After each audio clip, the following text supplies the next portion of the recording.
Hər bir mömin, hər bir müsəlman mələklərin varlığına iman gətirmək vacibdir.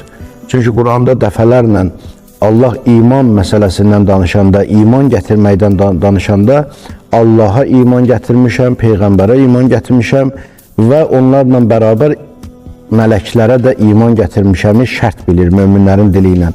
Və bu bir neçə ayədə bunun misalını tapa bilərik.